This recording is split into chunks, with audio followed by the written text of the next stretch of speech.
प्रणाम स्वामी जी। स्वामी जी, मेरा प्रश्न संबंधित है तस्वीर और दर्पण से, यानी कि शीशे से। जैसे पहले लगता था कि अगर हम शीशे के सामने खड़े हैं तो उतना ही दिखता है, लेकिन बाद में समझ आया कि अगर शीशे को आप साइड से देखो तो उसमें और भी चीज़ें वो अपने में समेट लेता है। तो क्या शीशा मतलब पूरा ही एक डोरवे है, एक अलग डायमेंशन का, जहाँ पे चीज़ें थोड़ी सी फ्लिप हो जाती हैं? ऐसा सवाल अक्सर मन में आता है जी। फैंटेसी से जुड़ा हुआ प्रश्न है, आध्यात्म से जुड़ा हुआ नहीं है। ये प्रश्न किसका है? फैंटेसी का। फैंटेसी के शिकार हो जाते हैं। वो फिल्में आती है ना हॉलीवुड की, ओटीटी के प्लेटफॉर्म्स, ये वो जाने क्या क्या आता है। उसमें जो वो परोसते हैं वो ऐसा परोसते हैं, परोसने का ढंग ही ऐसा है कि तुम्हारे सबकॉन्शियस माइंड में उसका इम्प्रिंट इतना स्ट्रांग बनता है, अवचेतन मन में इतना गहरा प्रभाव पड़ता है कि तुम जो है सत्य का मार्ग वहीं से ढूंढने लगते हो, जबकि वो फैंटेसी है। ये सब फैंटेसीज हैं। फैंटेसीज का अर्थ है प्योर परिकल्पना, सत्य से कोई लेना देना नहीं, कोई आधार नहीं है उसका, कोई भी आधार नहीं है। तो फैंटेसी मनुष्य को बहुत प्रभावित करती है, और फैंटेसी में चमत्कार होते हैं। तो दर्पण है, दर्पण में घुस गए, एक नए जगत में पहुंच गए, है ना। अब वहां पर सब उल्टा पुल्टा है, अब उल्टे पुल्टे का खेल चल रहा है। जासूसी उपन्यास से भी ज्यादा टेस्टी मामला है। जासूसी उपन्यास में भी इतना रस नहीं आता। अब वहां सब उल्टा है, उल्टे पुल्टे का खेल। अवचेतन मन को उलट पुलट चीजें बहुत आकर्षित करती हैं, बहुत आकर्षित करती हैं। यह देखो, अवचेतन मन में जो कुछ भी है सत्य के अगेंस्ट है, यानी उल्टा पुल्टा है। जो सत्य को असत्य निरूपित करने की कोशिश करता है वह अवचेतन मन है। सारी धारणाओं को देखो, वह सत्य के खिलाफ है ना। सत्य अनंत है, धारणा ससीम है, सीमित है। सत्य अनंत है, असीम है, निर्गुण है। तुम्हारी मान्यताएं जो हैं गुणों से भरी पड़ी हैं, गुणों से भरी पड़ी हैं, किसी आकार में है, किसी प्रकार में है। तो फैंटेसीज जो हैं वो सत्य के का मार्ग कैसे हो सकती हैं? दूसरे आयाम का आकर्षण बहुत है। बड़ी दुकानदारी चली है 5G की, पता है? हाँ, 5G नहीं, 5G की तो चलिए, 5D की। अब एक ही बात है, 5G 5D और क्या है। हाँ, 5D की बड़ी दुकानदारी चली हुई है, बड़ी दुकानदारी चली है 5D की। तीसरे सीधे 5D में जाना है। और उसमें देखो फैंटेसी की कहानियां हैं, उसे धर्म और आध्यात्म से जोड़ा जा रहा है। और धर्म से आध्यात्म से जोड़ने के लिए उसमें कृष्ण की कुछ कथा जोड़ दी, है ना। गीता में ये कहा, वह कहा, इधर उधर का उल्टा सीधा मसाला जोड़ दिया। तो हाँ हाँ, शायद तो धर्म से जुड़ा है, इसमें कृष्ण की कथा भी जुड़ी है। अब कृष्ण की कथा कहीं भी जोड़ दोगे, हाँ, कहीं भी जोड़ दोगे तो वह क्या सत्य हो जाएगा? तुम जो है चाय पकौड़ की दुकान में कृष्ण की कथा लिख दोगे तो वो क्या, वो धर्म का मंदिर हो जाएगा? हाँ, वह जो है वहां पर भी फैंटेसीज हैं। कैसी फैंटेसीज हैं मालूम है? हायर बींग्स आएंगी, स्पेशल विमान में बैठ के आएंगी, और आकर के जो है उन्हीं सिलेक्टेड लोगों को जो यहाँ की फ्रेंचाइज लेके बैठे, लैंग्वेज वही होगी ना जो कॉर्पोरेट लैंग्वेज है, जिनके पास इस धरती की फ्रेंचाइज है, वो फलाने 5D के स्पेशल मास्टर, है ना। उनकी वो जिनको पास देंगे, वो जो पास देंगे, वो हायर बींग्स जो है उन्हीं को उस प्लेन में बिठा कर ले जाएंगे, और ये 4D वाले बाकी सब मर जाएंगे, वही बचेंगे। ऐसे राजस्थान में एक ऊंचा पहाड़ है, एक बड़ा माउंट है, उसमें जो है एक गुरु घंटाल हो गए। वो गुरु घंटाल ये कहते रहे कि जो है दुनिया नष्ट हो जाएगी, उसमें जो हमारा सफेद कपड़ा और हमारा टैग लगाया होगा ना, उसको प्रकृति पहचान लेगी, वो बच जाएगा, बाकी सब मर जाएंगे। और ऐसे ही जो है एक झापड़ मारना इसको। फैंटेसी, फैंटेसी जो है बड़ी आकर्षित करती है,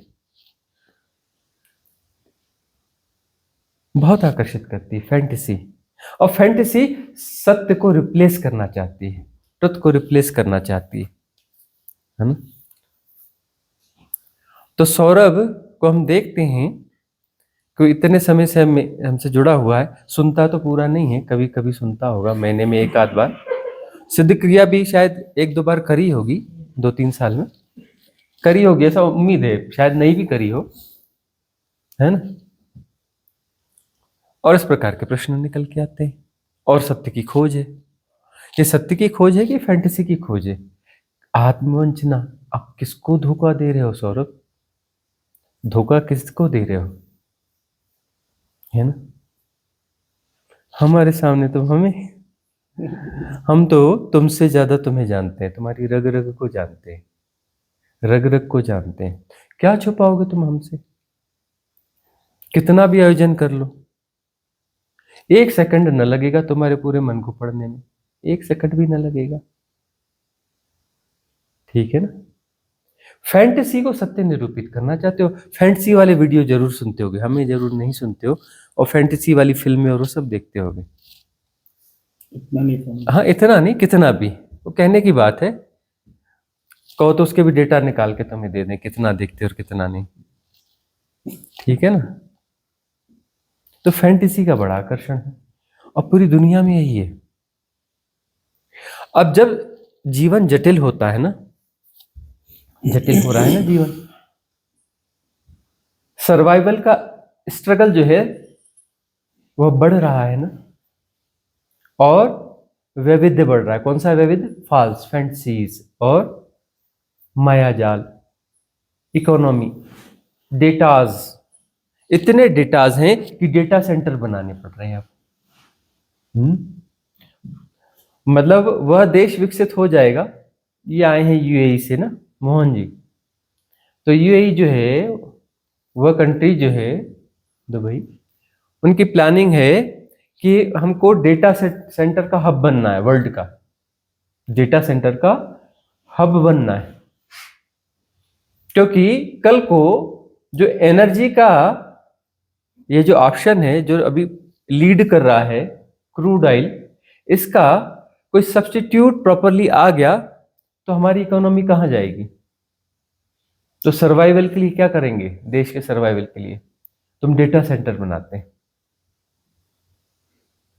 वो डेटा सेंटर में ट्रांसफर करना चाहते हैं अपनी इकोनॉमी की दिशा को, जो कि बेस्ड है क्रूड ऑयल पर, है ना, उसकी डीलिंग पर वह बेस्ड है। तो अब इतने डेटाज और ये सब, यही सब आकर्षण है, फैंटेसीज और डेटाज और ये और सब, इतना ज्यादा कूड़ा कबाड़ा कचरा सब हो गया है। तो सत्य को इसमें ढूंढ रहे हो, कूड़े के ढेर में तुम सत्य को ढूंढ रहे हो। तुम गंदे होते चले जाओगे, सत्य नहीं मिलेगा। कूड़े के ढेर में सत्य नहीं होता। कूड़े के ढेर देखे, दिल्ली में रहते हो ना, दिल्ली के बाहर वहां पता है कूड़े के पहाड़ हैं, पहाड़ पहाड़ हैं। उन पहाड़ों को कितना भी खोद लो, उसके अंदर से हीरा नहीं निकलेगा। निकलेगा कूड़े के ढेर से हीरा? नहीं निकलेगा ना। तो ये जो तथाकथित कूड़ा, फैंटेसीज का, डेटास का, इंफॉर्मेशंस का, इसमें तुम सत्य को खोजोगे, कभी ना खोज पाओगे। इन्फ्लुएंसर ढेर सारे पैदा हो गए, बढ़िया दुकानदारियां चल रही हैं, लैक्स ऑफ इन्फ्लुएंसर्स अभी बढ़िया चल रहे हैं। एक निश हो गया है, बिजनेस निश हो गया है। स्पिरिचुअलिटी बिजनेस निश है, एक इंडस्ट्री हो गई है, पता है? इंडस्ट्री, जीडीपी बोलते हैं ना, ग्रॉस डोमेस्टिक प्रोडक्शन, सबसे ज्यादा ग्रोथ कहां पर है? बेस्ट बिजनेस निश क्या है? स्पिरिचुअलिटी। बड़ा धन है इसमें,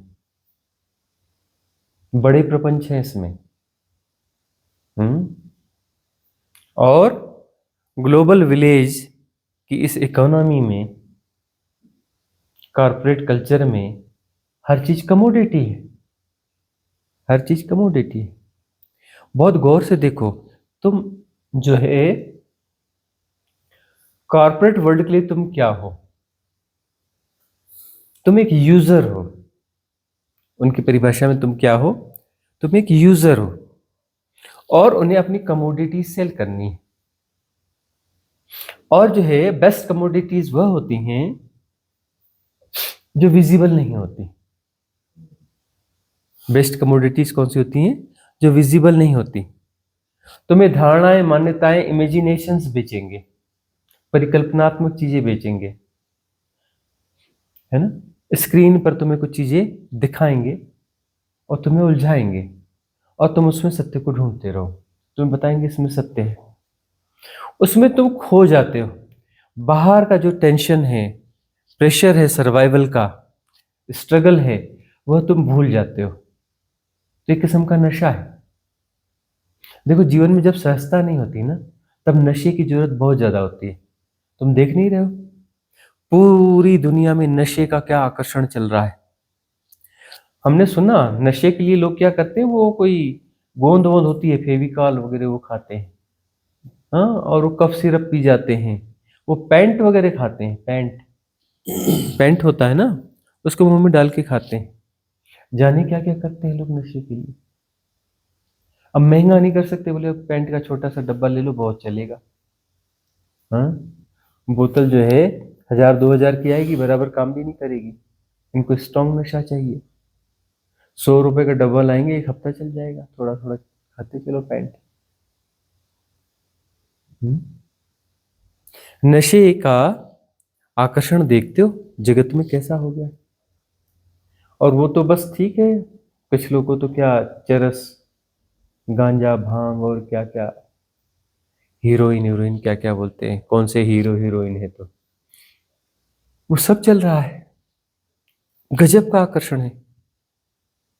कॉलेजेस में हमने सुना कि वहां पर, अभी हमने कुछ दिनों पहले सुना, कुछ स्टूडेंट्स हैं वहां पर, उम्र अच्छी खासी हो गई है, पढ़ रहे हैं और फेल होते रहते हैं, और पढ़ रहे हैं। उनसे पूछा, भाई क्या कैसा? अरे बोले, तो हम तो बिजनेस करते हैं, कॉलेज में एंट्री कैसे होगी? स्टूडेंट के रूप में ना। ये सब हमारी यूजर्स हैं, कस्टमर्स हैं। हमें तो चरस, गांजा, भांग, ये वो हीरोइन क्या क्या चीजें होती हैं, वो सब जो है हमें बेचना है यहाँ पर। बड़ा कारोबार है हमारा। ये पढ़ना लिखना क्या, इनकी छोटी मोटी फीस होती दे देते हैं। क्या लेंगे साल का? 10-20-25 लाख ही तो लेंगे। हम तो करोड़ों महीने में पार कर ले जाते हैं, उतना कमा लेते हैं। ये तो चल रहा है। तो नशे का इतना आकर्षण क्यों है? वह युवा जो है, जो वह एजुकेशन लेने के लिए आया है, वह नशे में जा रहा है। क्यों? जिसको जॉब लग गई, जॉब लगने के बाद वो रेव पार्टी करता है। क्यों? रेव पार्टी में क्या होता है? नशा। पता क्यों? क्योंकि उसे जो है फैंटेसीज दी गई हैं कि तुम जो है एकदम किसी मायावी लोक को जियोगे, तुम्हारे जीवन में बड़ा कुछ घटेगा। क्या घटेगा? कुछ स्पेशल एक्साइटमेंट्स होंगे, चेन ऑफ एक्साइटमेंट्स। तुम्हारी लाइफ जो है चेन ऑफ एक्साइटमेंट हो जाएगी, एक एक्साइटमेंट के बाद दूसरा एक्साइटमेंट। ये सब क्या एक्साइटमेंट ही तो हुआ ना। शीशे की दुनिया, दर्पण की दुनिया, शीशे में हम घुसेंगे और वहां पर नया आयाम खुलेगा, फिर चमत्कारिक चीजें होंगी, बड़ा एक्साइटमेंट होगा। एक्साइटमेंट की खोज है ना।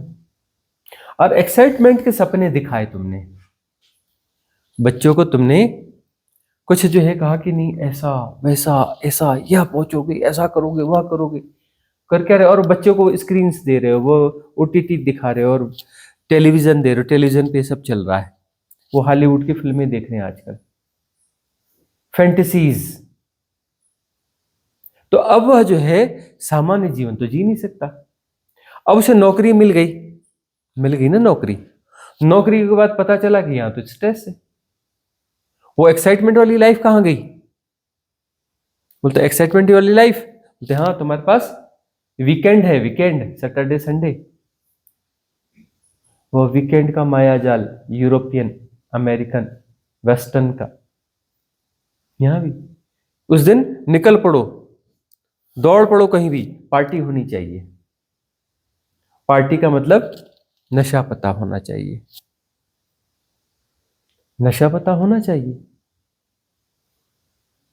तो उससे एक्साइटमेंट मिलेगा। वो जो फैंटेसीज की जो चीजें देखी हैं, जी हैं, अब उसे विजुअलाइज कर पाओगे। उसे जीना है ना, तो नशे में ही जी पाओगे ना, सच में तो नहीं जी पाओगे। वैसे एक्साइटमेंट्स तो होते ही नहीं है कि तुम दर्पण में घुस गए और अगले डायमेंशन में पहुंच गए, अब तो बड़ा एक्साइटमेंट है। तुम दर्पण में कुछ भी करो ना घुस पाओगे, है ना। और सुट्टा मारो, बोल बम, घुस जाओगे दर्पण के अंदर, जहां चाहो वहां घुस जाओगे, दो चार सुट्टे मारोगे तो। अब बदनाम करोगे शिव जी को, जिन्होंने कभी नशा ही नहीं किया। तुम्हारी कथा कहानियां झूठी झूठी, 100% झूठी। वो तो बोले ओ वो तो पीते थे, गांजा पीते थे, ये करते थे, 100% झूठी, है ना। और सब नशेड़ी गंजेड़ी भंगेड़ी, हाँ, वो अपना जो है बदनाम किए जा रहे हैं, भगवान शिव को बदनाम कर रहे हैं।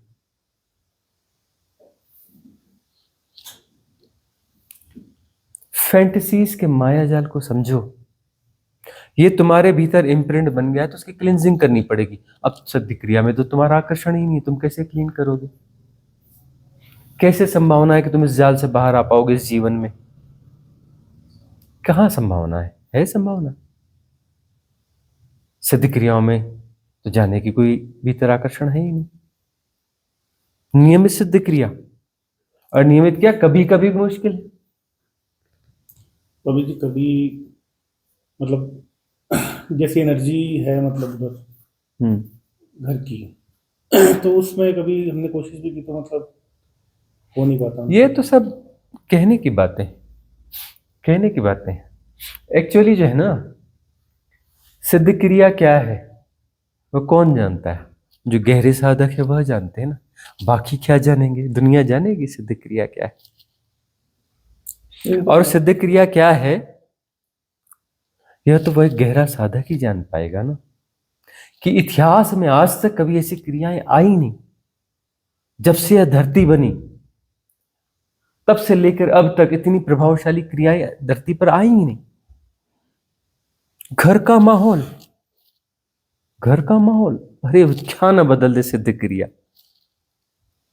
क्या ना बदल दे। इससे पावरफुल कोई तुमने भी कई की हैं, इससे ज्यादा पावरफुल कभी देखा कुछ? जो नियमित कर रहा है वो बताए। पहले भी क्रियाएं करी हैं, कोई बहुत सारी प्राविधि करी है, इससे पावरफुल कुछ देखा सुषमा जी? हाँ, दूसरी क्रियाएं करोगे 100 साल, और ये क्रिया करोगे 1 हफ्ता, 100 साल वाला पीछे रह जाएगा, आगे निकल जाएगा within a week, within a week. और वह किसी ऑर्गेनाइज संगठन में 100 साल मेहनत करे, और यहाँ सिर्फ 1 हफ्ता, बहुत आगे निकल जाओगे। वो 100 साल वाला 1000 साल में भी ना पहुंच पाएगा 1 हफ्ते में वहां। स्वामी जी महत्व तो हम जानते हैं कि करेंगे वो तो खैर देखो, ये सब जो है ना मन जवाब दे रहा है, तुम नहीं हो। ये जो है ना मन के पैटर्न्स हैं जो जस्टिफाई कर रहे हैं, और ये तुम ना देख पाओगे, दूसरे साधक देख पा रहे हैं, उनका तल आ गया है, तुम्हारे मन के स्ट्रक्चर को, वर्किंग पैटर्न को देख पा रहे हैं, है ना। इंटेलिजेंट पैटर्न है, वो दूसरे साधक हैं, लेकिन उनका तल ऐसा हो गया है तुम्हारे मन को वो भी पढ़ पा रहे हैं। तुम ना पढ़ पाओगे किसी के मन को, ये सब साधक पढ़ पा रहे हैं, सब पढ़ पा रहे हैं, ये उस तल पे पहुंच चुके हैं, है ना। दिख रहे हैं तुम्हें सीधे साधे, बहुत हाइट पे जा चुके हैं। तो ये जो फैंटेसीज हैं, इससे अपने आप को बचा लेना। बाकी चीजों से जो व्यर्थता का बोध हो भी जाएगा, फैंटेसीज में उलझ जाओगे तो उसकी व्यर्थता कैसे पता चलेगी? फैंटेसीज का आकर्षण ये लगना ही नहीं, ये तो सार्थक ही है ना। एक शराबी को बताओ कि शराब बुरी चीज है, क्या करेगा? जस्टिफाइड कर, हाँ हाँ हाँ बुरी चीज है, बुरी चीज है। अरे मैं थोड़ा सा आता हूं। कहां से आता हूं? बोले पैग मारने जाना है। समझेगा कभी? तो फैंटेसीज को जो जी रहा है ना, उसको बाहर निकालना बहुत मुश्किल है। अभी जो ये जो बच्चे हैं ना, जो जनरेशन है जो फैंटेसीज में जा रही है, ये जा रही है, ये साधना में बहुत गहरे जा पाएगी, संभव दिखता है। बहुत छोटा परसेंटेज जाएगा, बहुत बड़ा परसेंटेज जो है वो उलझ पुलझ जाएगा। और जो जाएगा भी ना, वो फैंटेसीज में उलझा रह जाएगा। वो जो सम्यक देशना को नहीं समझ पाएगा, क्योंकि समझने के लिए वह रिलेटिवली जिन फैंटेसीज को यूज करेगा, क्योंकि उसकी समझ जो है सापेक्षिक होगी ना, इम्प्रिंट्स वही हैं। तो जिन सापेक्षताओं में वह उभारना चाहेगा, उभरेगा नहीं, फैंटेसीज ही उभरेंगी। उसकी सापेक्षता में सत्य का उभार कैसे हो सकता है? बड़ा मुश्किल होगा। रेयर वन होंगे जो साधना में सफल हो पाएंगे। बहुत जल्दी आंदोलन चालू होगा और कुछ तलों पर है। बहुत सारे गार्जियन हैं जो खुद को और बच्चों को और परिवार को बचा रहे हैं इन सारी फैंटेसीज से, उन सारी चीजों से। होना ही नहीं है, न उसकी कोई कथा, ना कोई वीडियो नहीं है, ना वह, ऐसा होना ही नहीं, टच ही नहीं होना। बहुत सारे साधक परिवार हैं, हम जाते हैं उनके यहाँ, देखते हैं। तो टेलीविजन में, हमारे यहाँ तो टेलीविजन संभव ही नहीं है, बच्चों का मोबाइल तो सवाल ही नहीं है, सवाल ही नहीं है। और ये सब देखना संभव ही नहीं है हमारे यहाँ तो, ये चीज तो हो ही नहीं सकती। और इन फैंटेसीज और इसमें बच्चों को कहाँ भेजना, कहाँ नहीं भेजना, यहाँ कुछ ऐसा ऐसा है ना, खुद को जाना ना, सवाल ही नहीं, सवाल ही नहीं है। तो यह आंदोलन भी चलेगा और बहुत सारे लोग बचेंगे इससे।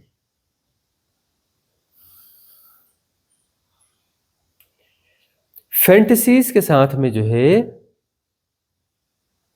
अवचेतन मन पर जो इम्प्रिंट्स बनते हैं, उसको डिसॉल्व करना बहुत मुश्किल है। सिद्ध क्रियाओं से हो सकता है, लेकिन फैंटेसीज को जीने वाला बंदा सिद्ध क्रियाओं में जाने से बचेगा, वह बचेगा। मुश्किल है उसका जा पाना। जस्टिफाई कर लेगा, कुछ कुछ कर लेगा, नहीं जा पाएगा। और जिस प्रकार की ये दशाएं हैं, इसमें सिद्ध क्रियाओं के बगैर कोई पार होना चाहे, मुश्किल मामला है, बहुत मुश्किल मामला है। सिद्ध क्रियाएं इसलिए आ रही हैं। और बहुत सारे संगठन हैं, साधना है, पद्धतियां, वो सब क्या कर रही हैं मालूम है? क्या कर रही हैं? तुम्हें तो पता होना चाहिए, पता होगा भी। वो तैयार कर रही हैं कि इसमें से कुछ लोग निकल जाएं ऐसे जो इन सिद्ध क्रियाओं की योग्य हो जाए। तो सारे सिस्टम से ही काम कर रहे हैं और कुछ नहीं कर रहे हैं। 1000 लोग आए हैं, इसमें एक आध तो निकल पाए जो कल को वहां जा सके इन सिद्ध क्रियाओं को समझने के लिए। और उन्हें पता हो ना पता हो, संगठन में काम हो रहा है, वो उन्हें नहीं पता होता। वो तो इजोटेरिक सपोर्ट सिस्टम काम करता है ना वहां, उन्हें थोड़ी ना पता होगा। साउथ में जंगलों में जो है एक बहुत पुरानी परंपरा है साधना की। तो वहां पर कोई अधिकारी वहां पहुंचे, उनसे जुड़े, साधना करते रहे करते रहे करते रहे। एक समय के बाद वहां जो है वह मिलते नहीं है किसी से, वो सिद्ध वहीं रहते हैं। उन्होंने कहा कि अब वह स्टेज आ गई है, जाओ जाओ। उन्होंने पूछा कहाँ जाओ? बोले हिमाचल जाओ। हिमाचल में कहाँ जाना है? बोले वह तुम्हें खुद पता चल जाएगा, बस तुम वहां जाओ, तुम्हें अपने आप वो मैसेज और वो चीजें मिल जाएंगी और तुम वहां पहुंच जाओगे। और वहां पर कोई शिविर साधना का चल रहा है, कोई रिट्रीट चल रही है, कोई आयोजन चल रहा है, तुम पहुंच जाओगे और वहां पर तुम्हारा समाधान होगा। बड़ी स्ट्रांग परंपरा है वह साउथ की, बहुत स्ट्रांग परंपरा है। जंगलों में है वह, बहुत रेयर लोग जा सकते हैं वहां पर। वहां पर कोई सी सड़कें अच्छी नहीं है, ना कुछ ऐसा है, कुछ है। ऐसे बहुत सारे लोग कहाँ कहाँ से कैसे आते हैं, हम देख पाते हैं कि इजोटेरिक सपोर्ट सिस्टम उनको कैसे यहाँ भेज पाता है।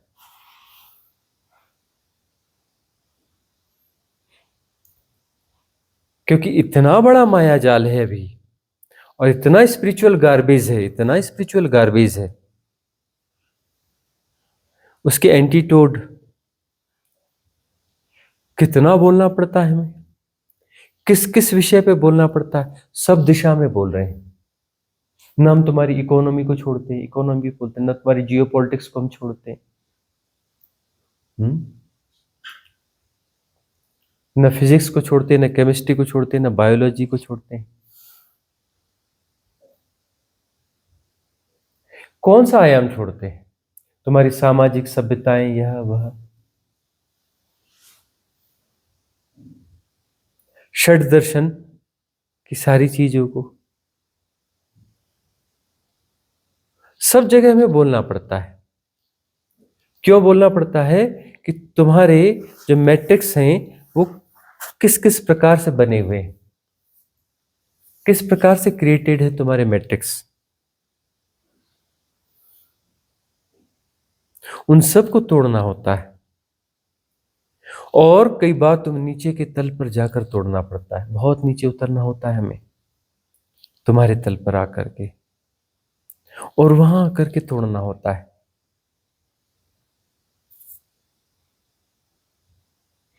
आसान नहीं है इस एरा में। और फैंटेसीज जो है, यह सबसे बड़ा मामला है। पता है अभी जियोपॉलिटिक्स के अलावा ऐसे बहुत सारी चीजें चलती हैं, नैरेटिव्स पे चलती हैं। पता है, नैरेटिव हथियार की तरह यूज होते हैं, नैरेटिव क्रिएट किए जाते हैं, उसके आधार पर जियोपॉलिटिकल जो है सर्वाइव होती। उन्हें युद्धों से ज्यादा बड़ी चीजें नैरेटिव होती। बगैर नैरेटिव के तुम युद्ध नहीं लड़ सकते। नैरेटिव क्रिएट करोगे और युद्ध करोगे और बताओगे कि ये गलत है इसलिए हम इसके खिलाफ युद्ध कर रहे हैं। नैरेटिव तुम क्रिएट करते हो।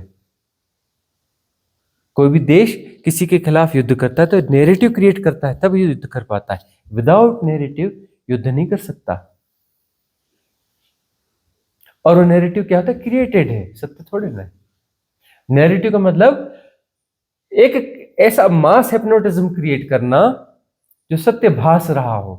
हिप्नोटिज्म है, मास हिप्नोटिज्म है, भासेगा सत्य की तरह। नैरेटिव का मतलब क्या हुआ? नैरेटिव, नैरेटिव शब्द समझ सुनते हो ना, सुन रहे हो ना? नैरेटिव शब्द मास हिप्नोटिज्म को क्रिएट करना कम ड्यूरेशन में, लेस ड्यूरेशन में मास हिप्नोटिज्म क्रिएट करना और फिर उसका लाभ ले लेना। वो किसी लाभ के लिए ही क्रिएट किया गया है। इस प्रकार से नैरेटिव्स गढ़े जाते, न जाने कितने नैरेटिव्स गढ़े जा रहे और तुम सब उसके शिकार हो। मल्टीपल हिप्नोटिज्म है, मल्टीपल इन्फ्लुएंसेस हैं, तुम इनके शिकार हो। झांक के देखो। और इस एरा में यह हो रहा है, पहले कभी ऐसा न था, इतना ज्यादा कभी न था, कभी न था जो इस एरा में हो पा रहा है। तो सजगता की बहुत जरूरत है। साधना पार्ट टाइम साधना से कुछ नहीं होता।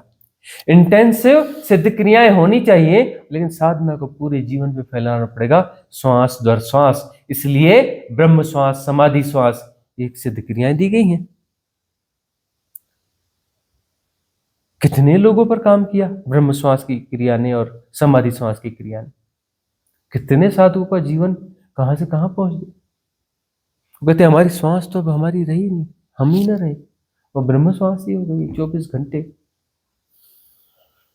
तल ही बदल गया। हमने उन्हें सजग किया, सावधान रहना, सिद्धियां पूरी जाग जाएंगी। अवेयर है, जाग गई कुछ की, लेकिन यूज नहीं किया, मिस यूज नहीं किया, सिद्धियां जाग गई। सजग साधक थे, अच्छा हुआ, सिद्धियों का दुरुपयोग नहीं किया।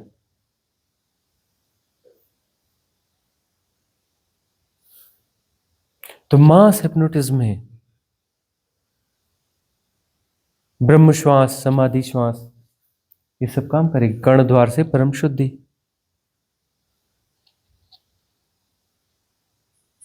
हृदय को शुद्ध करना पड़ेगा, आज्ञा चक्र को शुद्ध करना पड़ेगा। सब उसकी इंटेंस क्रियाएं आ रही हैं। पिरामिड मेडिटेशन आया है ना, इसमें भी शुद्धि होगी और दिव्य ऊर्जाओं के साथ संयोग होगा। अभी फैंटेसीज जो है तुम्हें फॉल्स ऊर्जाओं के साथ जोड़ेगी, दिव्य ऊर्जा के साथ कैसे जोड़ेगी? फैंटेसी तो फैंटेसी से ही जोड़ेगी ना।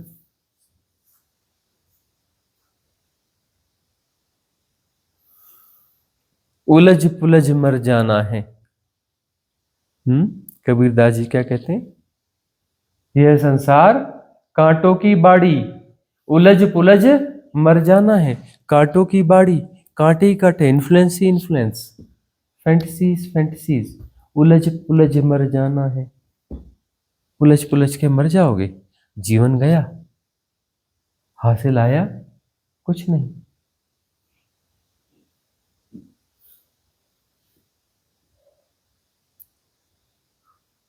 निकाल लो फैंटेसीज को।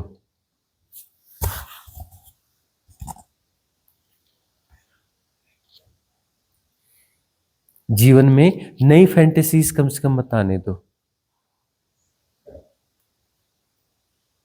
नया गार्बेज इकट्ठा मत करो। और सबसे ज्यादा गार्बेज स्पिरिचुअल गार्बेज है, याद रखना। दुनिया में सबसे ज्यादा इस एरा में स्पिरिचुअल गार्बेज परोसा जाता है और सबसे ज्यादा स्पिरिचुअल गार्बेज खाया जाता है। गार्बेज खाते हैं लोग, गार्बेज, स्पिरिचुअलिटी के टैग के साथ गार्बेज। और गार्बेज खाकर क्या क्या गति होगी?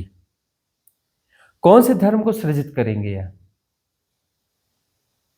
गार्बेज धर्म को ही सृजित करेंगे ना। गार्बेज खा के और कौन सा धर्म सृजित होगा उनके भीतर?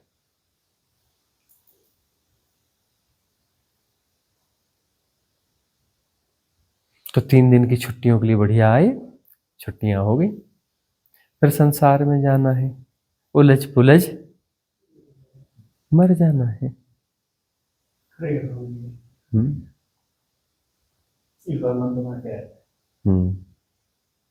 ठीक है, जस्टिफिकेशन ठीक है।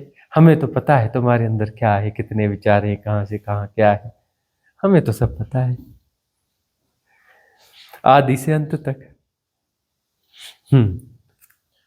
प्रणाम गुरुजी। गुरुजी, मेरा प्रश्न है, मैं का खो जाना और मैं का हो जाना। एक पल वो खोया होता है, नहीं होता, और एक पल वो आता है, और जब वो आता है तब वो पता चलता है कि हो रहा है कुछ जो अंदर, उसके बाद में पता चलने लगता है कि मैं आ गया है, और अब वो घमंड और वो सब कुछ पता चलता है कि ये कैसे हो रहा है। तो यही इसको समझना चाहिए। साधना में जो ग्लिम्स आते हैं, मैं का खो जाना, मैं का हो जाना। खो जाना यानी ग्लिम्स, अहंकार का विसर्जन, परमानेंट नहीं, टेम्पररी से, तो क्या कहलाएगा? ग्लिम्स। तो ग्लिम्स आता है, तो ग्लिम्स आने का मतलब वापस पुरानी स्थिति आ जाएगी। ग्लिम्स का मतलब वह शाश्वत स्थिति नहीं बनी है, वापस अहंकार आएगा। लेकिन जब वापस अहंकार आएगा, तुम तो वह न रहे ना, अब जानना हुआ ना भाई। मैं का खो जाना कैसे होता है? तटस्थता से होता है ना। तटस्थता घटी होगी तभी तो मैं खोया होगा ना। बगैर तटस्थता के मैं खोएगा कैसे? और तटस्थता जब रही, तटस्थता रही, तो दूर से जाना जाता रहा सब मैकेनिज्म, ठीक है ना। और इस तटस्थता के साथ में कभी ग्लिम्स घट गया। तटस्थता बनी रहती है तो ग्लिम्स घटता है, मैं के खो जाने का, अहंकार के विसर्जन का, क्षणिक ही सही, क्षणिक ही सही। तो जो है ग्लिम्स जैसे ही आएगा, और ग्लिम्स के बाद जब वापस लौटना होगा, तुम वह नहीं हो लौट सकते जैसे पहले थे। अब तटस्थता को जियोगे, तटस्थता को ज्यादा बेहतर जियोगे, समता ज्यादा पुष्ट हो जाएगी। ग्लिम्स के बाद में समता ज्यादा पुष्ट हो जाती है।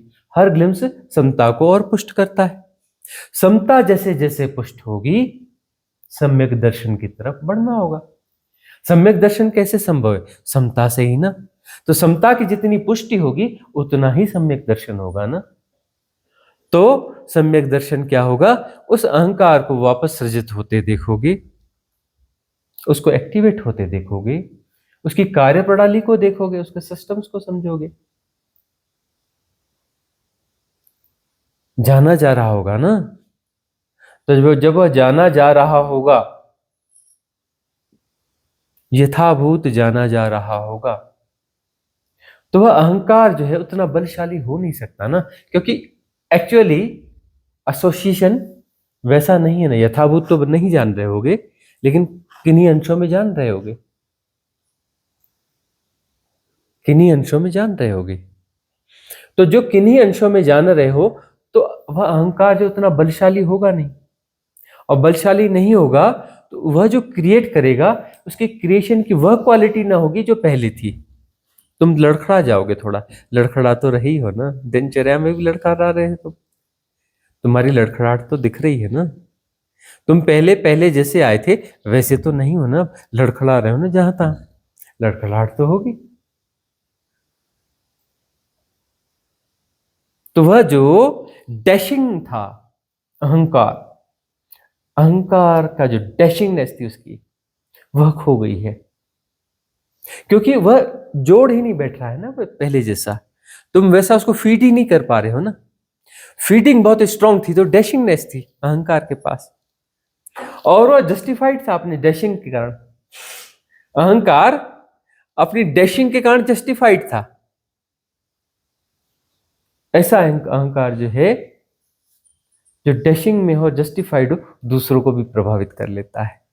और अहंकार करना क्या चाहता है? दूसरों को प्रभावित ही तो करना चाहता है। अहंकार का मतलब क्या? दूसरों को प्रभावित करना, कि मैं अलग और तू अलग, और तू मुझे सुपीरियर मान, तू मुझे सुपीरियर मान।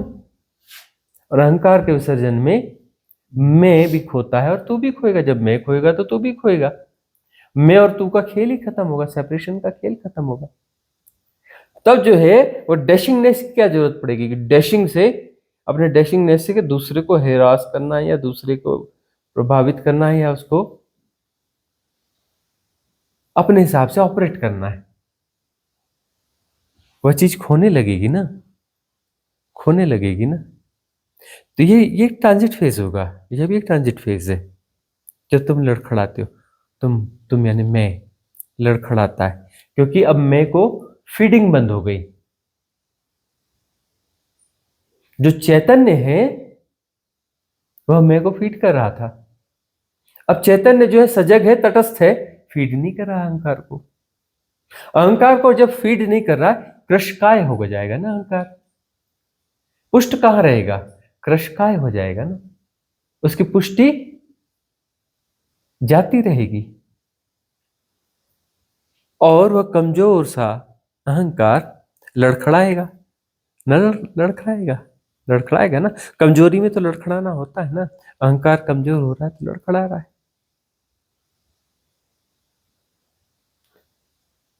ग्लिम्स आ रही हैं, अच्छी बात है। इसी ग्लिम्स से समता पुष्ट हो रही है। समता पुष्टि ग्लिम्स से होती है। जब सत्य की ग्लिम्स आएगी तो समता पुष्ट होगी। सत्य तो समता को ही पुष्ट करेगा ना।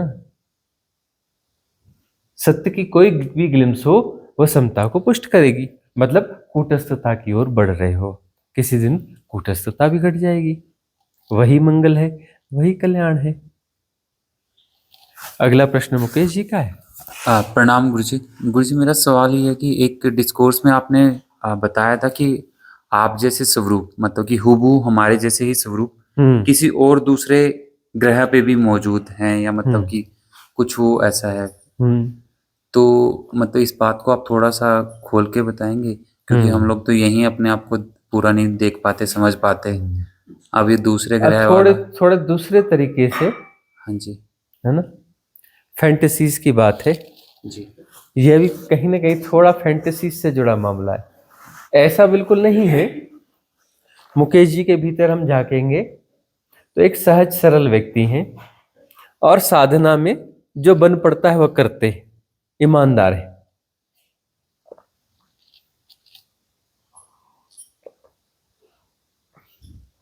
इनके भीतर की एक धारणा है। वो धारणा क्या है? साधना तो मैं कर रहा हूं, लेकिन मैं तो इतना ऑर्डिनरी हूं, मेरे को क्या साधना फलित होगी? वो तो होती होगी अच्छे अच्छे साधकों को, सब अच्छे अच्छे साधक है, मैं तो एकदम ऑर्डिनरी, मेरे को कैसे घटित हो जाएगी? कर लेता हूं, और गुरुजी बोल रहे करना तो है ही है, करना तो पड़ेगा ही। बाकी साधक सब बहुत अच्छे हैं, ऊंचे हैं, और मैं तो सबसे पीछे वाला हूं। सेल्फ कंडेमनेशन, अपने आप को पहले से ही नीचे रख लेना,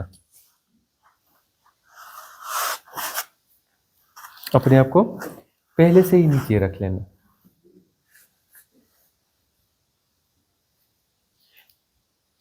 सरल है, सहज है, लेकिन सेल्फ कंडेमनेशन का शिकार है। किसने कहा कि तुम्हारी पात्रता कम है? किसने कहा? तुम क्यों कैसे ऐसे मान लेते हो कि तुम्हारी पात्रता कम है?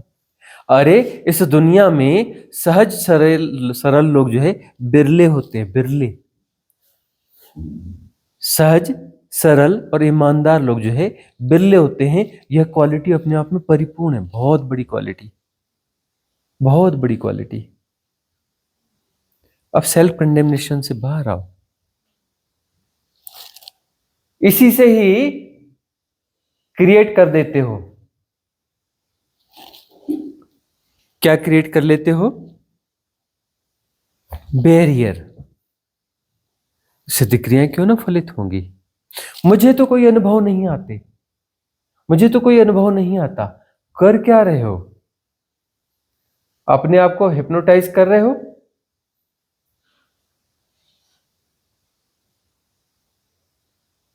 अपने आप को हिप्नोटाइज कर रहे हो ना, और कर क्या रहे हो? ये हिप्नोटाइज करना बंद करो। और इसीलिए प्रश्न जो है इस प्रकार के फैंटेसी से जुड़े हुए प्रश्न आ रहे हैं।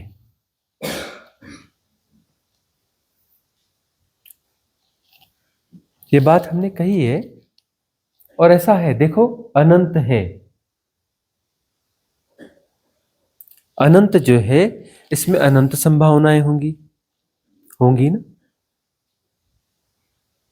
अब इस अनंत में कभी तो कुछ खत्म होता ही नहीं है, कभी खत्म नहीं होता। यह ब्रह्म खत्म हो गया ना, मतलब इसका अर्थ थोड़ी ना कि खत्म हो गया। अरे ऐसे अन्य ब्रह्म चालू हो जाएंगे, अन्य ब्रह्म, अन्य ब्रह्म। अनंत ब्रह्म है, अनंत है। ऐसा नहीं कि करोड़ है, कि 100 करोड़ है, कि 1000 करोड़ है, कि लाख करोड़ ब्रह्म है। अनंत ब्रह्म है। नहीं नहीं जी, कोई तो फिगर होगा, कोई फिगर विगर नहीं, अनंत ब्रह्म है। अनंत ब्रह्म, देखो इसमें से क्या निकल के आएगा? अनंत ब्रह्म प्रतिक्षण पैदा भी हो रहे हैं। कितने हो रहे हैं? नहीं जी, 1 सेकंड में कुछ तो होगा ना। 1 करोड़ पैदा होते होंगे, 10 करोड़ पैदा होते होंगे, 100 करोड़ पैदा होते होंगे, 100 अरब पैदा होते होंगे, 100 खरब पैदा होगा, हाँ, अनंत पैदा होते हैं। तुम्हारी समझ में नहीं आएगा, खोपड़ी में ना आए, क्या लेना देना है, तुम्हारी खोपड़ी को समझाना जरूरी थोड़े है।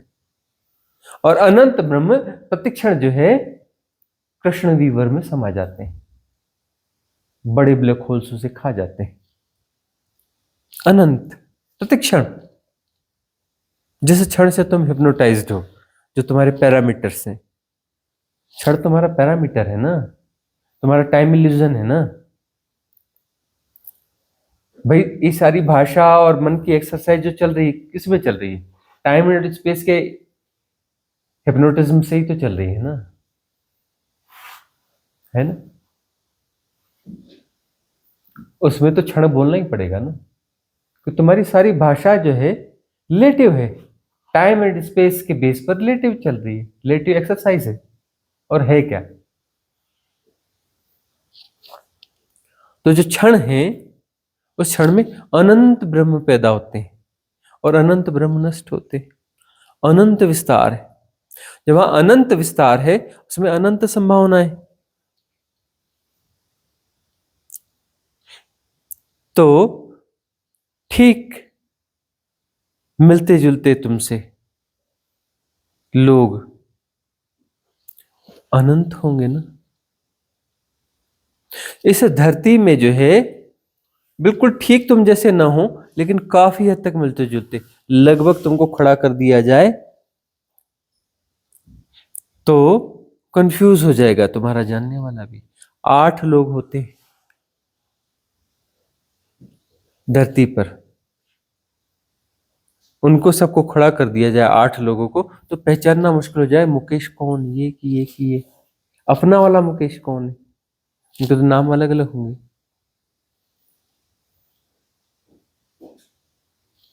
ऐसे 8 लोग धरती पर होते हैं, जो लगभग लगभग हूबहू मिलते जुलते होते हैं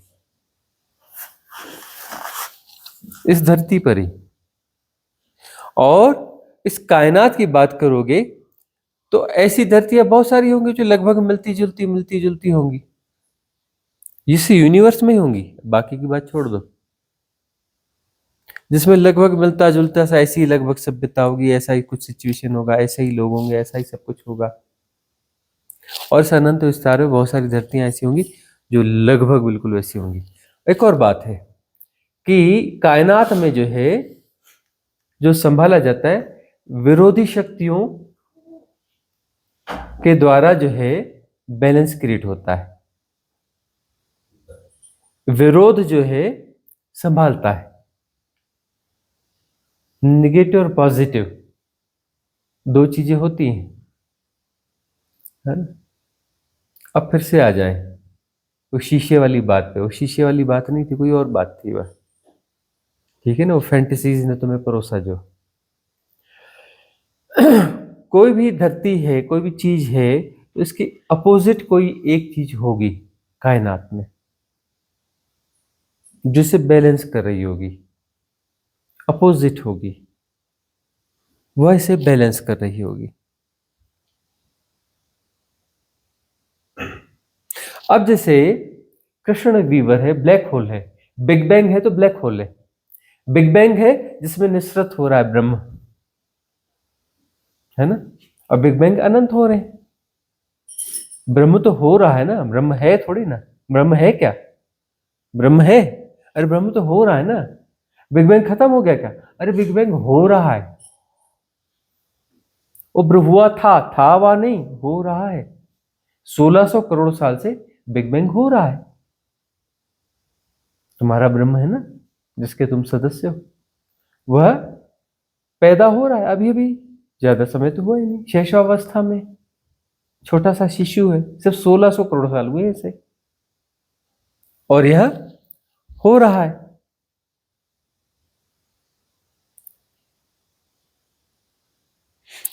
इसमें जो है ऐसे बिग बैंग जो है अनंत हो रहे हैं, अनंत हो रहे हैं।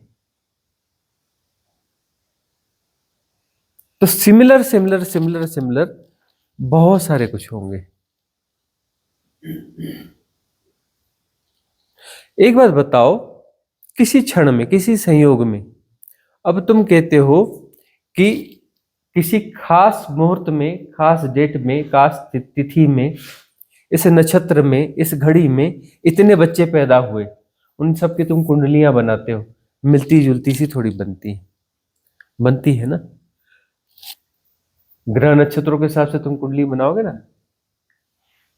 कि 10:41 और 9 सेकंड में कितने बच्चे पैदा हुए, जितने बच्चे पैदा हुए उनकी कुंडली बनाओगे तो काफी कुछ साम्य होगा उनमें। सब कुछ नहीं होगा, लेकिन काफी कुछ साम्य होगा। होता है ना, साम्य होता है ना। अब जो है अनंत ब्रह्म प्रतिक्षण पैदा हो रहे हैं, तो जितने ब्रह्म इस ब्रह्म के साथ पैदा हुए होंगे उनमें कुछ साम्य होगा कि नहीं होगा। वह किसी बड़े नक्षत्रों को फॉलो कर रहे होंगे ना। परम ब्रह्म में, परम ब्रह्म में ये बहुत सारे बच्चे, ये ब्रह्म पैदा हो रहे हैं, बच्चे ही तो है ना परम ब्रह्म में। इनका भी अपना भाग्य होगा ना। मतलब ये तो किसी इम्प्रिंट, किसी चीज को कैरी ऑन कर रहे होंगे। जब वो निसृत हो रहे हैं, तो निसृत हो रहे हैं तो जैसे ही वो प्रभावशीलता में आएंगे तो वहां जो कुछ भी होगा उस समय, जो शक्तियां होंगी, जो समन्वय होगा, जो कुछ होगा, उसको एब्जॉर्व करेंगे ना। कैमरा पुराने जमाने में होता था, पता है, उसमें जो है उस कैमरे को ऐसे टक करके ऐसे लाइट दिखाते थे और बंद हो जाता था।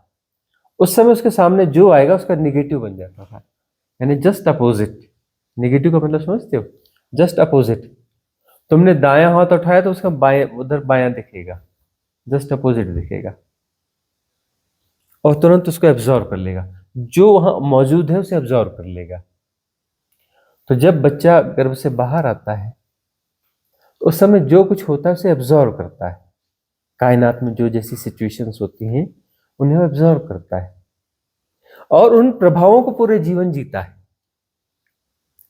जो उसने एब्जॉर्व किया, फर्स्ट इम्प्रिंट, बेस वह बन गया ना, नींव बन गई ना वह, तो उन प्रभावों को पूरे जीवन जीता रहता है। कॉज एंड इफेक्ट की श्रृंखला उस आधार पर बनेगी। कॉज एंड इफेक्ट की श्रृंखला उस आधार पर बनेगी, तो इसलिए उसका भाग्य बताया जा सकता है। भाग्य तो इसलिए बताया जा सकता है ना, उस समय कौन कौन सी शक्तियां रही और किस प्रकार से कौन सा प्रभाव हुआ। अब अगस्त मुनि की नाड़ी शास्त्र में जाओगे उनकी, उसमें जाकर के देखोगे, उसमें तो बहुत सारी डिटेल्स मिल जाएंगी तुम्हें। तुम कब क्या करोगे वो सब पता चल जाएगा। माँ तो तुम्हें बोलेंगे हाँ आ गई, हाँ तेरा नाम ये है ना, तेरे पिताजी का नाम ये ना, तेरे माताजी का नाम ये, अरे तेरा पहला पहला बॉयफ्रेंड ये था ना, उसका नाम ये था ना, दूसरे बॉयफ्रेंड का नाम ये था। वो भी बता देंगे कि पहला बॉयफ्रेंड कौन था, दूसरा कौन था, तीसरा कौन था, है ना। विथ नेम बताएंगे, सिर्फ अंगूठा चाहिए उनको। वो देखेंगे कि उस समय कौन सा इम्प्रिंट था, किन प्रभावों को तूने जिया, और उस समय कौन कहाँ कैसा था, तो उसके हिसाब से क्या होना चाहिए, कॉज एंड इफेक्ट की श्रृंखला कहाँ जाएगी।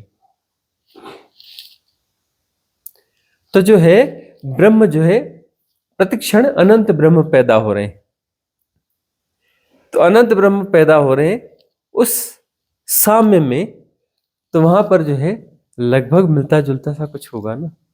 अब अनंत में कुछ तो ऐसे होंगे ना जो बराबर ही होंगे, कुछ ऐसे भी, अनंत में अनंत संभावना है ना, अनंत में अनंत संभावना है ना। तो कुछ ऐसी धरतियां भी होंगी उन ब्रह्मों में जो बिल्कुल लगभग कॉपी ही होंगी, कॉपी ही होंगी।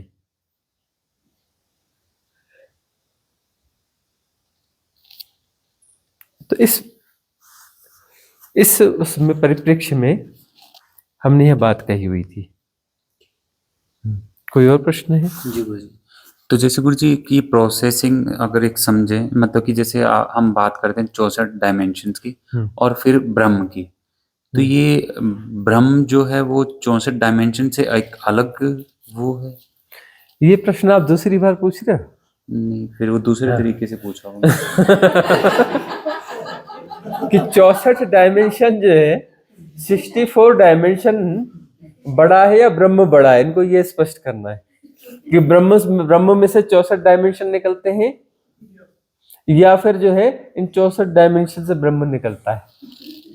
कौन बाप कौन बेटा, इनको समझ नहीं है। देखो, एक आयाम, तुम जिस आयाम में जी रहे हो ये त्रिगुणा है, त्रिआयामी जगत है। यह क्या है? त्रिआयामी जगत है। और इस त्रिआयामी जगत में यह हर आयाम अनंत है। तो 64 डायमेंशन अलग अलग है क्या? अनंतताएं अनेक हो सकती हैं, इन्फिनिटी की पॉसिबिलिटी है कि वह मोर देन वन है होगी। How it is possible? Guess Sandeep ji, नहीं है ना, संभव नहीं है। अनंतताएं दो संभव हैं नहीं ना, अनंतता तो एक ही होगी। तो उस अनंतता में यह आयाम है त्रिगुणा। यह आयाम मतलब इस आयाम का एक आकाश है और यह आकाश अनंत है, यह आकाश भी अनंत है। ठीक है ना? अनंत है, यह थोड़ा भूल वाली भाषा है। यह आकाश अनंत हो रहा है, अनंतता की ओर विस्तारित है, अनंत हो रहा है जैसा कुछ नहीं होता, हो रहा है। ठीक है ना? तो ये त्रिगुणा है। त्रिगुणा आकाश जो है अनंत की ओर विस्तारित हो रहा है। इस अनंत विस्तार में अनंत ब्रह्म प्रतिक्षण पैदा हो रहे हैं। सिर्फ एक आयाम की बात करें, इस एक आयाम में, इस एक आयाम के हर क्षण अनंत बच्चे पैदा होते हैं, अनंत ब्रह्म पैदा होते हैं, छोटे छोटे ब्रह्म। ब्रह्म कोई बड़ी चीज नहीं है, छोटा मोटा कुछ होता है, बहुत छोटी चीज होती है ब्रह्म। ऐसे अनंत ब्रह्म पैदा होते हैं, सिर्फ इस आयाम की बात कर रहे हैं। ठीक है ना? अब तुम तो सब धरती से ही बहुत ज्यादा हिप्नोटाइज हो, तुम्हारे सारे विषय विकार ये वो सब तो धरती से ही जुड़े हुए हैं। और धरती में भी तुम जो है बाहर की थोड़ी बहुत बातें करते हो, तुम अपने देश से ज्यादा ग्रस्त हो, अपने धर्म से ग्रस्त हो, अपनी जाति से ग्रस्त हो, और अपने परिवार से ग्रस्त हो, अपने अड़ोस पड़ोस से ग्रस्त हो। जितना ज्यादा निकट की चीज है तुम उससे ज्यादा ग्रस्त हो, है ना? साधना अनंत की चल रही है और सौरभ का कहना है कि मेरे घर का माहौल ही ऐसा है, उसमें ऐसा होता नहीं है, और बातें अनंत की हैं। और घर का माहौल जो है ये माहौल पकड़ के बैठा है, एक घर का माहौल पकड़ के बैठा है और बातें अनंत की, कहीं तुक्केबाजी इधर उधर की।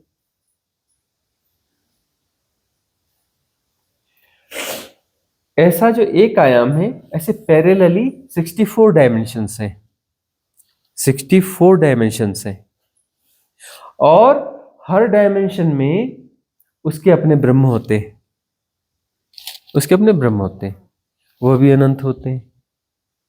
हर आयाम में अनंत ब्रह्म होते हैं, उनका ढंग अलग होगा ना, चतुषायामी का अलग होगा।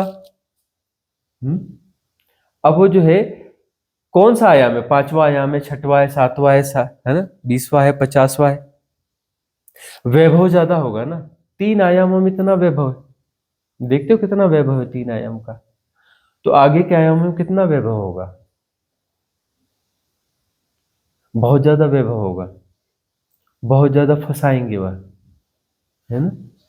जाल ज्यादा घना होगा, सुख ज्यादा होगा वहां पे, ऊपर के आयाम में सुख ज्यादा होगा, है ना? तो ऊपर के अच्छा काम करोगे, अच्छे से जियोगे तो क्या होगा, देवता बन जाओगे। देवता बन जाओगे मतलब यहां नहीं रहोगे इस आयाम में, उच्च आयाम में जाके रहोगे, है ना? वहां क्या होगा, भूख नहीं होती, प्यास नहीं होती। थक गए जी, नींद आ रही है, वो वाला भी कोई सवाल नहीं है। सुख होगा वहां पे ज्यादा। और सुख क्या करेगा?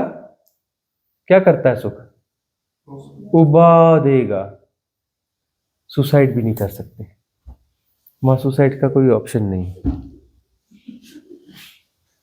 बड़ी खतरनाक बात है। वो काकभूषुंडी की कथा सुनी है? वो कौन सा काक था, कौओं का राजा। वह जो किसी जगह पहुंचकर उस सरोवर में अमृत के कुंड को पा गया और अमृत चख लिया उसने। बाद में किसी राजा को पता चला, अरे ऐसी ऐसी खोज करो, वहां पर अमृत कुंड है, पियोगे तुम अमर हो जाओगे। पहुंच गया उधर, ढूंढ भी लिया उसने, पहुंच भी गया, अमृत कुंड भी ढूंढ लिया, वहां भी हिडन था, और पीने को हो गया पानी अमृत। वो कौवा चिल्लाया, ठहर, ऐसी गलती मत करना। उसने चौंक के देखा, यहां तो कोई हो नहीं सकता, ये कौन आ गया? देखा कौवा, ले रे तू मुझे क्यों रोक रहा है, तेरा क्या लेने देना? अरे ठहर ठहर ठहर, पहले सुन तो ले। तू कौन? मैं फलाने का राजा। अरे मैं भी राजा हूं, कौओं का राजा। और जो है, मैं भी ऐसे आ गया था, अब मैंने गलती कर ली, मैं पी गया। उसके बाद जो है, मरने की मैंने 1000 कोशिशें करी, जी के करना क्या है? वही गोल चक्कर कब तक लगाने हैं? सार कुछ दिखता नहीं, गोल चक्कर का कुछ सार दिखता नहीं। मैंने कई बार कोशिशें करी, पहाड़ से अपने आप को नीचे गिराया, नहीं मरा। कहीं अपने आप को झुलसाया, नहीं मरा, मरता ही नहीं हूं। फिर ठीक ठाक होकर खड़ा हो जाता हूं।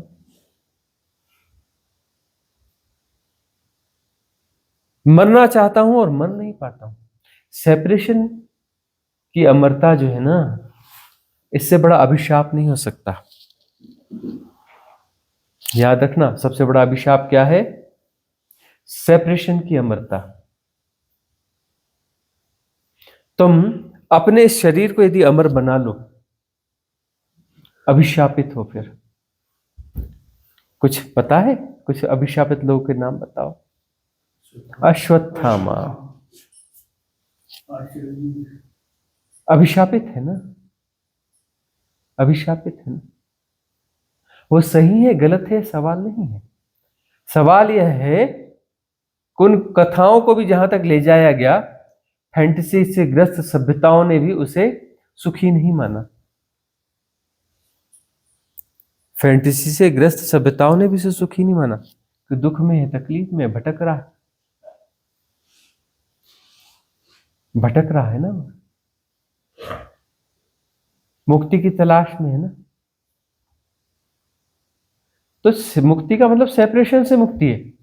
तुम किसी अमरता की खोज कर रहे हो, तो सेपरेशन की अमरता का खोज कर रहे हो, जो अभी अभी आया है, 40 50 60 साल पहले ये पैदा हुआ। और वह भी क्या पैदा हुआ है, वह है ही नहीं ना। तुम देखो ना, वो तो बदलता जा रहा है ना, ये सेपरेशन तो बदलता जा रहा है, अपडेट होते जा रहा है।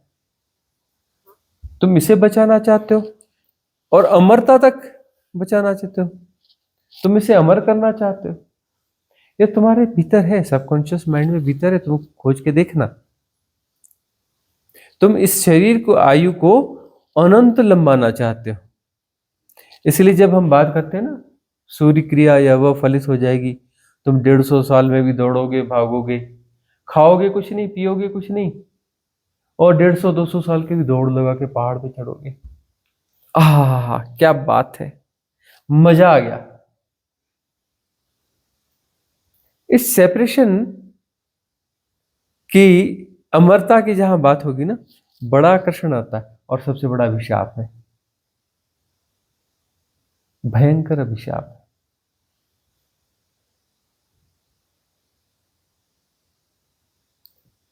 इस शरीर को तो एक सामान्य आयु के बाद विदा हो ही जाना चाहिए ना, विदा हो ही जाना चाहिए। चेंज तो चाहिए ना, न हो साधक मुक्त न होगे, ऐसे साधक न हो, ऐसी साधना न हो जो तुम मुक्त हो जाओ, तो कम से कम फिर से आओ, दूसरा गोल चक्कर पूरा करो, स्कूल का बस्ता लेके फिर आ जाओ, A for apple, B for buy करने के लिए।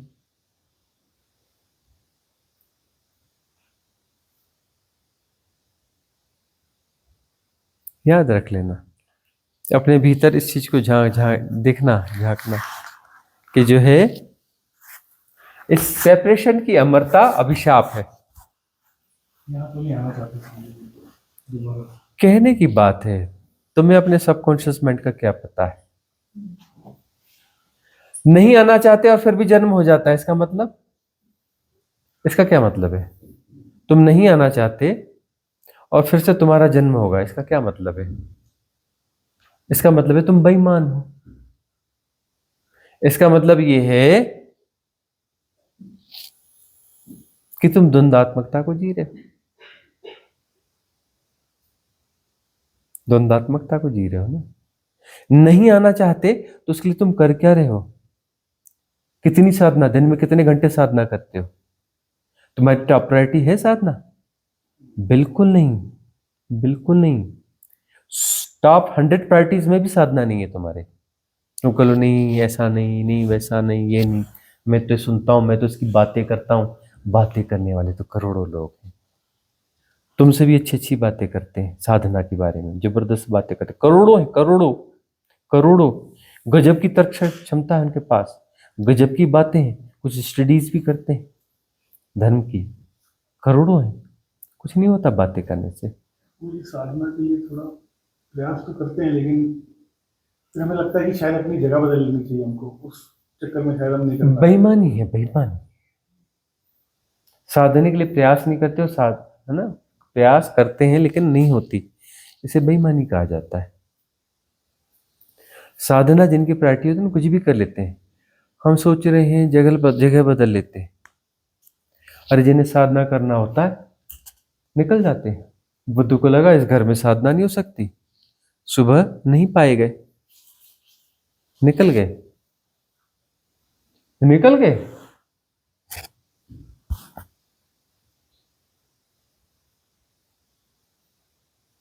हम थे अपने गांव में और जंगल चले जाते थे, कोई कुछ भी कह रहा हो, हमें कोई क्या लेना देना है, जंगल चले जाते थे, अपनी साधना में रहते थे।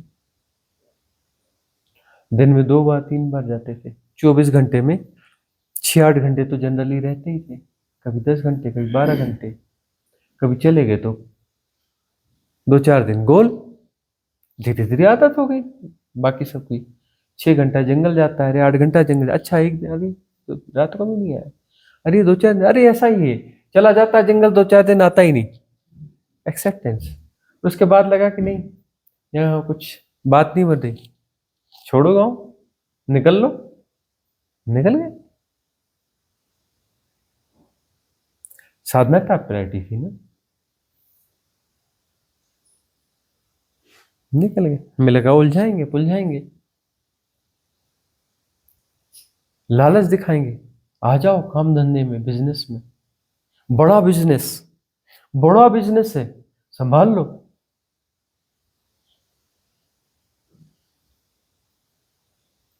निकल लो। हमें थोड़ा ये भी नहीं बोलना है कि तुम्हारा बिजनेस चाहिए, ये भी नहीं बोलना है कि हमें नहीं चाहिए, हमें तो चुपचाप निकल जाना है। तुम गुणा भाग लगाते रहो कि तुम्हारे बिजनेस का क्या करना है, हमें क्या लेना देना, क्या करना है।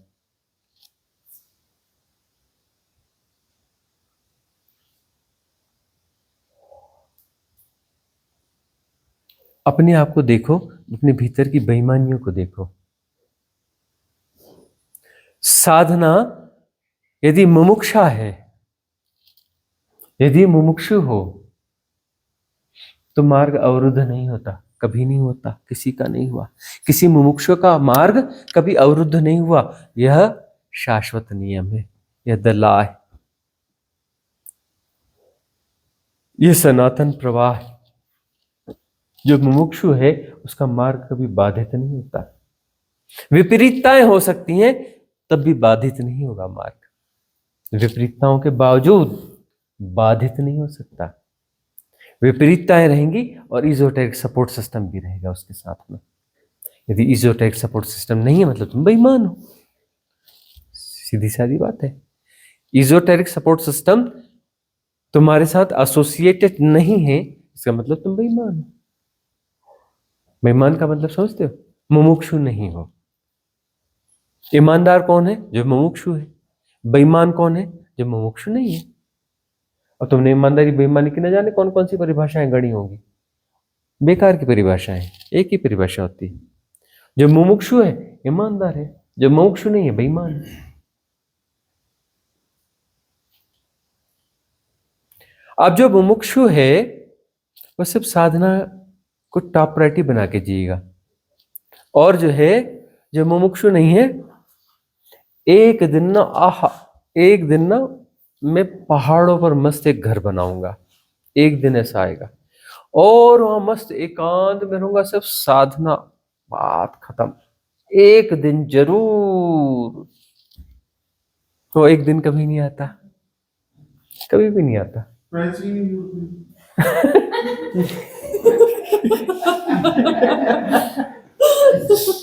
अब जो है उसका कोई पैरामीटर होता नहीं। एक दिन जो है मैं फाइनेंशियल फ्रीडम में आ जाऊंगा, एक दिन में ऐसे आ जाऊंगा, एक दिन वैसा हो जाऊंगा, और एक दिन में ऐसा कर लूंगा।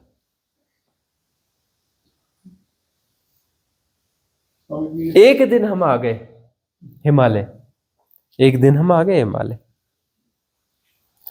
2-3 बैग लेकर के हिमालय आ गए और उसके बाद में जहां जैसी व्यवस्था रही भटकते रहे।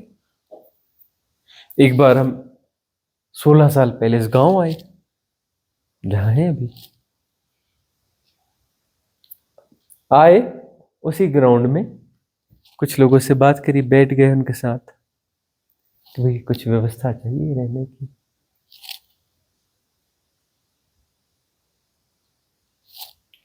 पैसे तो है नहीं कि घर खरीदें कि ये खरीदें, भाई रहना है हमको यहाँ पर। नहीं बसाते गांव के लोग, नहीं जगह देते हैं, बहुत मुश्किल है यहाँ पर। और हमें पता चल गया था कि यहाँ ऐसा है, बाहरी आदमी को नहीं बसाते।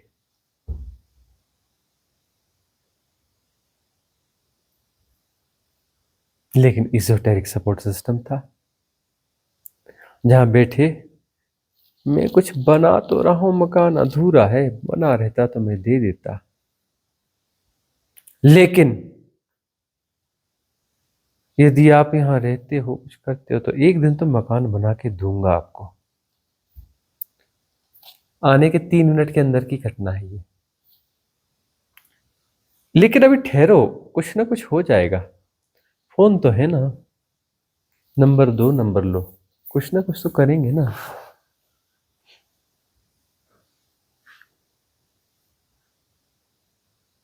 फिर जो है उनकी चर्चाएं, अरे इधर सुन तो कुछ है क्या, जो है उधर है क्या, अरे उधर कुछ है क्या, उधर कुछ है क्या। हम रुके थे डलहौजी। दूसरे दिन फोन आया, कब आ रहे हो, कुछ जुगाड़ हो जाएगा।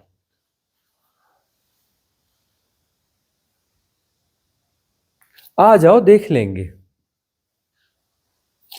लेके बस में बैठ के आ गए। तो जो है नीचे के एक गांव में, एक घर में, एक एक्स्ट्रा घर किसी ने बनाया था। उसका एक रूम था, उसमें छोटा सा किचन था। उसने कहा कि ठीक है इसमें रह जाओ, बेडिंग मेरी रखी हुई है, वो अपना इलेक्ट्रिक का एक चूल्हा रखा हुआ है, वो 2-4 बर्तन रखे हैं, वो कुछ कुछ ये चीजें हैं, बाकी थोड़ा कुछ होगा आपके पास, क्या क्या नहीं है ये देखते हैं। और जो है रात होने से पहले कुछ चीजें और दे गए, दूसरे दिन दे आकर के कोई कुछ और दे गया, रह गए, बन गई व्यवस्था। पैसे ही नहीं जुड़ते जी, यही नहीं होता जी। अरे मुमुक्षु हो,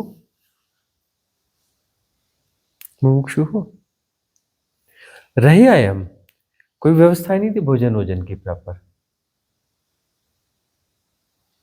किसी दिन कुछ खा लिया, किसी दिन नहीं भी खाया, नहीं हुआ तो नहीं खाया, मांगते तो थे नहीं हम। हैं भिक्षु, हैं भिक्षु हम, पक्का हम हैं भिक्षु, लेकिन मांगते नहीं। ये इसमें हमें कोई संशय नहीं कि है तो हम भिक्षु, भिखारी ही हैं हम, लेकिन मांगते नहीं।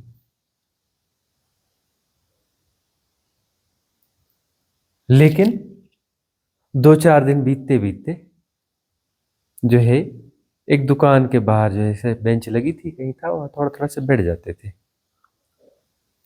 वो कहता है, वो स्वामी जी रोटी वोटी कहाँ से आती है, कैसा क्या करते हो? मैंने कहा पता नहीं कहाँ से आती है तो खा लेते हैं, कहीं से नहीं आती है तो कोई बात नहीं। बोले ऐसे कैसे होता है, वहां रहते हो ना ऐसा सा? हाँ, मैं सुबह सुबह गांव से आता हूं, मैं अपनी रोटी लेके आता हूं, आपकी भी लेके आऊंगा।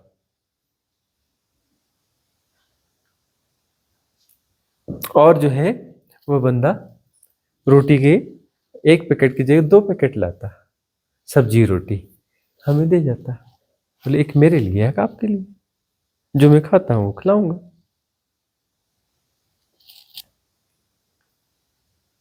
मुमुक्षु हो ना, मुमुक्षु जो है अज्ञात के भय में नहीं जीता, वो भय में नहीं जीता, वो चांस लेता है।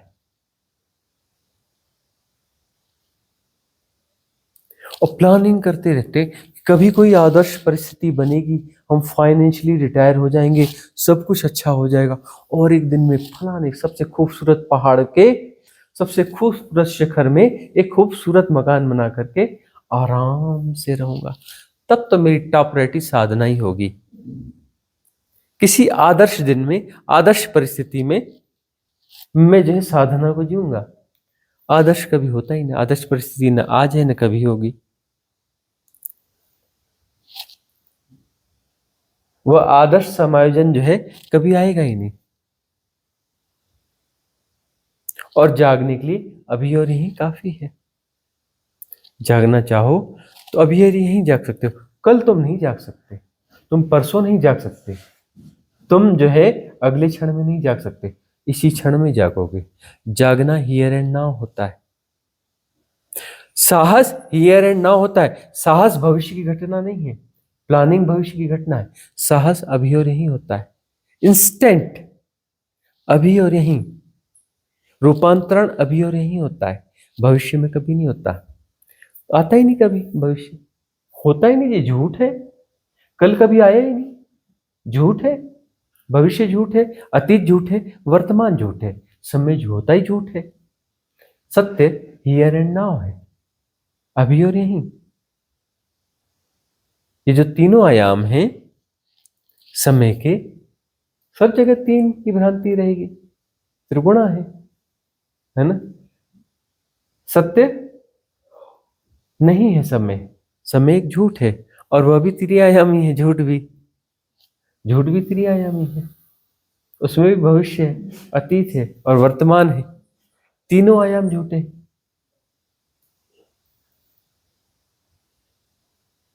तीनों आयाम झूठे।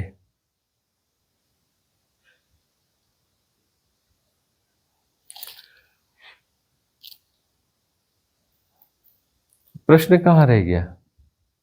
प्रश्न कहीं और रह गया। प्रश्न का छोर कहाँ है? अपने ही छोर पर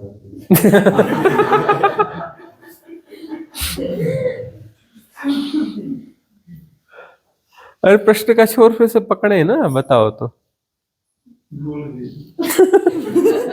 वो ये डायमेंशन और क्रम के। तो वही देखो कि ये जो रहस्य है, अनंत रहस्य है, अनंत रहस्य को सुलझाने के लिए गोल दायरों से बाहर आना पड़ता है।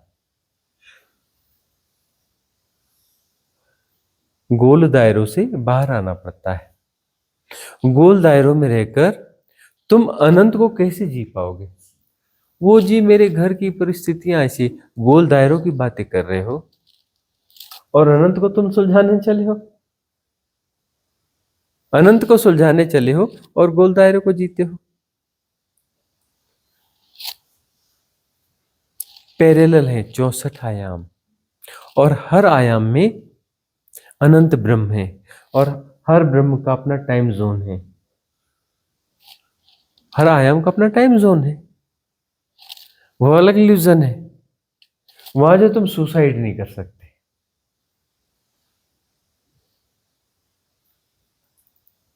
सुख में डूब डूब के उबोगे, रोओगे, भाग भी न पाओगे। इसलिए देवता इस धरती पर जन्म लेने के लिए तरसते हैं, निम्न आयाम में जन्म लेने के लिए तरसते हैं।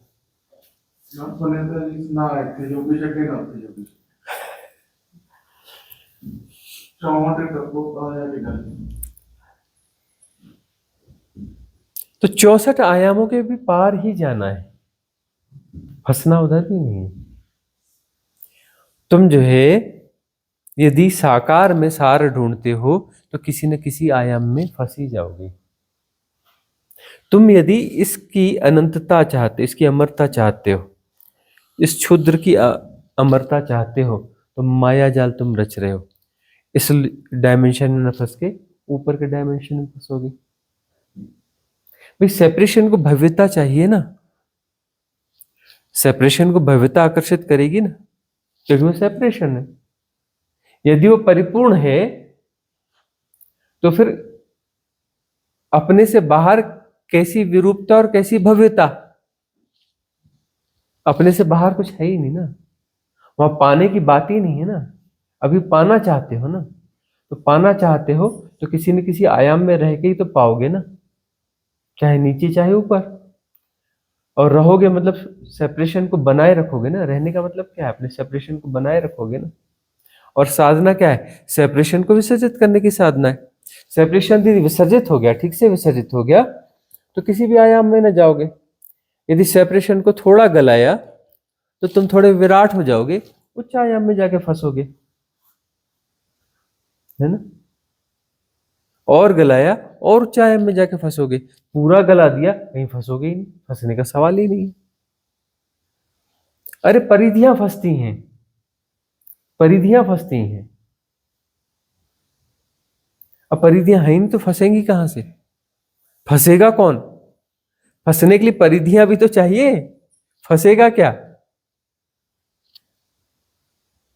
सेपरेशन रहा ही नहीं तो फंसेगा कौन?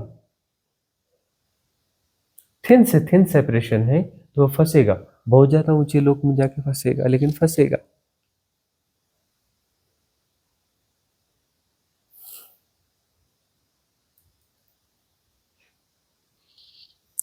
तो ब्रह्म बाप नहीं है, ठीक है, ब्रह्म बच्चा है। ऐसे अनंत बच्चे हैं, हर आयाम के अनंत बच्चे प्रतिक्षण पैदा हो रहे हैं। अनंत बच्चे प्रतिक्षण पैदा हो रहे हैं।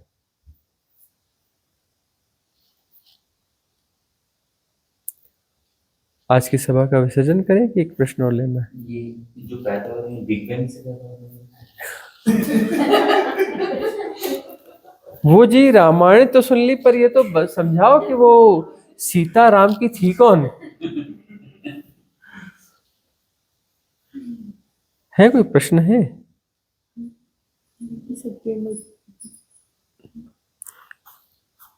संशयात्मक, जोर से पूछो, बोलो। जी, हमारा बॉडी में जो सेल्स होते हैं, सेल्स में एक न्यूक्लियस होता है और एक माइटोकॉन्ड्रिया होता है।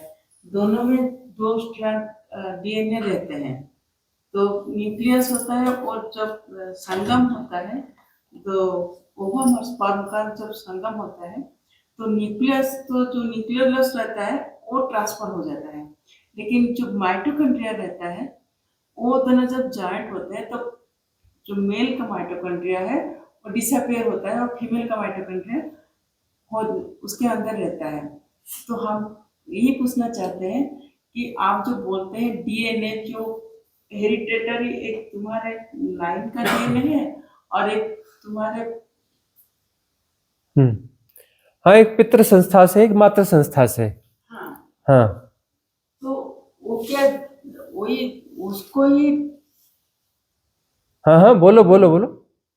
उसको ही मतलब उसको ही डिलीट करना है हम लोग को। वही डीएनए में जो वो जो दोनों डीएनए में है वो हेरिडिटरी तो दूसरे दूसरे जनरेशन देखो ये जो है मातृ संस्था और पितृ संस्था से जो चीज प्रवाह में आ रही है जेनेटिकली, है ना, डीएनए जो वहां निर्मित हो रहा है, मातृ और पितृ संस्था के संयोग से जो डीएनए निर्मित हो रहा है, ठीक है ना, दोनों के गुणधर्म आ रहे हैं और वह क्रिएशन हो रहा है। तो वहां पर जो सुप्रभा का पूछना ये है कि जो डिलीट क्या करना है उसमें, वो जो जेनेटिक प्रवाह है उसमें पैटर्न्स हैं, जेनेटिक प्रवाह के अपने पैटर्न्स हैं। अरे रोग के तक पैटर्न्स होते हैं, जेनेटिकली कुछ रोग होते हैं वह भी ट्रांसफर होते हैं, बहुत सारी इंफॉर्मेशन ट्रांसफर होती हैं। अब जैसे बया के बच्चे को जो सिखाना नहीं पड़ता कि घोंसला ऐसा बनाया जाता है और अच्छे से अच्छा इंजीनियर उसको बनाने में उसकी हालत खराब हो जाएगी, और बया जो का बच्चा जो बड़ा होकर के बनाता है, उसकी ट्रेनिंग तो थी हुई भी नहीं लेकिन बनाता वैसे ही, जेनेटिकली वह जो इन्फॉर्मेशन ट्रांसफर हुई। तो जेनेटिकली बहुत सारी इंफॉर्मेशन पैटर्न्स, अब बहुत उस इंफॉर्मेशन को या उस स्किल को एक गौर से देखोगे तो पैटर्न है, सारे स्किल एक पैटर्न होते हैं, एवरी काइंड ऑफ स्किल वो एक पैटर्न ही तो है, पैटर्न ही तो है। वो तुम्हारे सर्वाइवल में सहयोगी हो सकता है लेकिन है तो पैटर्न ना। तो पैटर्न जो है एक जो है तरीका है कि वो जेनेटिकली आ रहा है, कोई भी उसमें ट्रेनिंग्स भी आ रही हैं। अब मनुष्य के साथ यह है कि जेनेटिकली रोग बहुत आ जाते हैं, है ना, लेकिन स्किल्स जो है वह जनरली वैसे नहीं आ पाते, पहले आते रहे। अब जो है तुम कहते हो कि हमारा बच्चा और ऐसे कैसे हो गया, अब उस डीएनए के अलावा भी कुछ हो रहा है, कुछ और प्रभाव पड़ रहे हैं कि बच्चा जो पैदा हो रहा है वह अपना सीधे टेक्नोलॉजी वाला पैदा हो रहा है, बोलते नहीं आता लेकिन मोबाइल चलाते आता है, बोलते नहीं आता लेकिन मोबाइल चलाते आ रहा है। तो कुछ और भी प्रभाव पड़ रहे हैं, ठीक है ना। तो माता और पिता से जो चीजें आ रही हैं जीन्स में, वो पैटर्न्स जो है काम कर रहे हैं, ठीक है, उसको करने दो। मैं यह नहीं हूं इनसे ऊपर उठना है। तुम पितरों का तर्पण कर रहे हो, तर्पण का अर्थ है कि राम राम, तर्पण का क्या मतलब होता है, राम राम, तुम्हारा कल्याण हो, तुम्हारा मंगल हो, हमारा भी मंगल का आशीर्वाद दे दो हमको भी। मंगल मतलब जेनेटिक प्रवाह अपनी जगह रहेगा, हम अपनी जगह। मुक्ति, तर्पण का मतलब क्या, मुक्ति। क्या करते हो, पितरों को देकर मुक्ति देते हो ना। मुक्ति किसे देते हो, पितरों को दे रहे हो, मतलब क्या है, उस जेनेटिक प्रवाह को मुक्ति दे रहे हो ना, कि वह जो हमें इन्फ्लुएंस मत करे भाई। आत्मा तो शुद्ध बुद्ध है लेकिन वह इन्फ्लुएंस्ड है, इन्फ्लुएंस्ड है ना कहीं। और शुद्ध बुद्ध है बोलते लेकिन अरे है कहाँ, अभी तो इन्फ्लुएंस को जी रहे हो ना। तो तर्पण दे रहे हो ना, तर्पण देकर के क्या बोल रहे हो कि जो कुछ जेनेटिक प्रवाह है, राम राम, तुम्हारी भी मुक्ति हो जाए। तुम्हारी मुक्ति हो जाए मतलब हम डिस्कनेक्ट हो जाए ना, डिस्कनेक्शन चाहते हो तुम्हारी मुक्ति में। हम तुम्हें क्या दे सकते हैं, मुक्ति की मंगल कामना दे सकते हैं, मुक्ति नहीं दे सकते, मुक्ति की मंगल कामना दे सकते हैं। मुक्ति की मंगल कामना देंगे तो मुक्ति की मंगल कामना देने वाला मुक्त हो जाता है, मुक्ति की मंगल कामना देने वाला मुक्त हो जाता है। और उसने मंगल कामना दे दी, उसने अपनी तरफ से जो बेस्ट होता है, जो श्रेष्ठ होता है वह दे दिया। अब वह कितना फलित होता है नहीं होता है उसका कोई गुणा भाग नहीं है, वो अस्तित्वगत नियम है, अस्तित्वगत नियम में छेड़छाड़ नहीं करेगा, अपना बेस्ट उसने डिलीवर कर दिया। अब वो फलित होता रहेगा, डिलीवर तो कर ही दिया ना, वो कहीं ना कहीं तो अपने प्रोसेस में आ गया ना, वह तो एक अनंत प्रवाह में आ गया ना। वो चेतना के तल को कहीं ना कहीं वो मंगल कामना उठाती रहेगी ना, ना उठाएगी, अरे डिलीवर हो गई ना, डिलीवर हो गई ना, तो वो तो उठाती ही रहेगी ना। तो मंगल कामना देने से मंगल कामना देने वाला मुक्त हो जाता है। और उसने अपना काम कर दिया, जो बेस्ट और श्रेष्ठ डिलीवरी थी वो दे दी उसने। तो पितरों में तुम करते क्या हो? तर्पण करते हो, मतलब तुम जो है उसे मंगल कामना देते हो, तो तुम्हारी मुक्ति हो जाए। भाई तर्पण में क्या करते हो? मुक्ति की कामना ही तो कर रहे हो ना। तो सबसे बड़ी चीज क्या है? हम उसको बड़े सुंदर तरीके से कहते हैं, भवतु सब मंगलम, है ना, सबका मंगल हो, सबका कल्याण हो। अरे हम सिर्फ अपने जेनेटिक प्रवाह नहीं, सबके मंगल की कामना कर रहे हैं। अब जो है उन सब में यह सेपरेशन जब कभी कैसे भी इन्वॉल्व रहा हो, कुछ कर्मों का लेन देन होगा, कुछ कर्मों का लेन देन होगा, तो हमने मंगल कामना दे दी, क्षमा याचना भी कर ली। भाई इस सृष्टि का नियम जो है क्षमा याचना है, क्षमा याचना भी कर ली। और परासृष्टि का नियम में सब सर्वश्रेष्ठ चीज है मंगल कामना देना, वह भी दे दी। सबका मंगल हो, सबका कल्याण हो। जो बेस्ट और श्रेष्ठ है डिलीवर कर दिया, मुक्त हो गए ना। सबको दे दिया तो तुम मुक्त हो गए ना। सच सवाल यह कि तुमने दिया कि नहीं दिया। मंगल कामना तुम्हारे भीतर से आई कि नहीं आई? खोपड़ी से तो नहीं आई। सचमुच में तुम्हारे अस्तित्व के अंतर केंद्रों से वह जन्मी कि नहीं जन्मी मंगल कामना। तो मंगल कामना और क्षमा याचना यदि अस्तित्व के तुम्हारे गहरे केंद्रों से आई है तो बात पूरी हो जाती है। उसी क्षण मुक्त हो जाओगे, उसी क्षण मुक्त हो जाओगे। कोई भविष्य का सवाल ही नहीं है। अगर अंदर से आता है तो भी भाव तो नहीं आना चाहिए ना। भावों के पार होगा ना। देखो भावों के सहारे होगा, भावों के पार होगा। उसे देखो मंगल कामना भावों का सहारा लोगे। नहीं, अगर अंदर से मंगल कामना हो जाए एक बार, हाँ, तो फिर जो तुमको टीस लगाता है वो भाव तो नहीं आना चाहिए ना बाद में। बाद में नहीं आना चाहिए, मतलब मंगल कामना गहरे केंद्रों से नहीं आई, गहरे केंद्रों से नहीं आई है। गहरे केंद्रों में के लिए कुछ बैरियर्स है, इसलिए इतनी सिद्ध क्रियाएं दे रहे हैं। कितनी हो गई? 122 हो गई, है ना? 122 हो गई ना। हर हफ्ते एक आती है नई सिद्ध क्रिया आती। क्यों आती? कि जो बैरियर्स है ना, जो गहरे तक जाने के पहले ही ब्रेक लगा देते हैं, तो ये बैरियर्स मिटते जाएंगे तो मंगल कामना फिर पूरी डेप्थ में आ जाएगी। उस डेप्थ से जब मंगल कामना निकलेगी, मुक्ति, मंगल देने कामना देने वाला मुक्त हो जाता है। यही लेसन है। तुम यहाँ क्यों हो? मंगल कामना देना सीखने के लिए। तुम कुछ पाने के लिए नहीं हो, कुछ देना सीखने के लिए हो। यदि तुम देना सीख लो, ये आदत होती है दान में भी ना, कि यह दे दूं, वह दे दूं, किसी श्रेष्ठ को दे दूं, है ना। तो ये दान की जो कामना होती है, वह देना देना देना, अंततः तुम्हें असली चीज देनी है, मंगल कामना देनी है। मंगल कामना से बड़ी कोई चीज हो नहीं सकती। मंगल कामना देनी, परिपूर्णता से देनी है। और मंगल कामना की यदि डिलीवरी प्रॉपर हो गई तो तुम मुक्त हो गए। लेसन कंप्लीट, लेसन कंप्लीट, पीछे कुछ नहीं बचेगा। जो सर्वश्रेष्ठ जो तुम डिलीवर कर सकते थे तुमने कर दिया।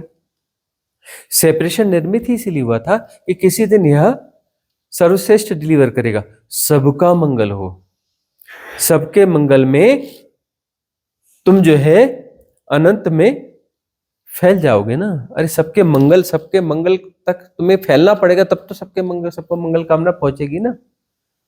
तुम्हारी मंगल कामना अनंत विस्तार में जा रही है ना, तो तुम अनंत ना हो जाओगे।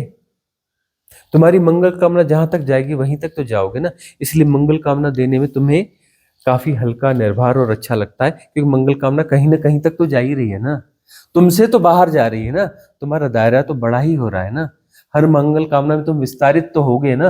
अरे अनंत न हो पा रहे होगे, विस्तारित तो होगे ना।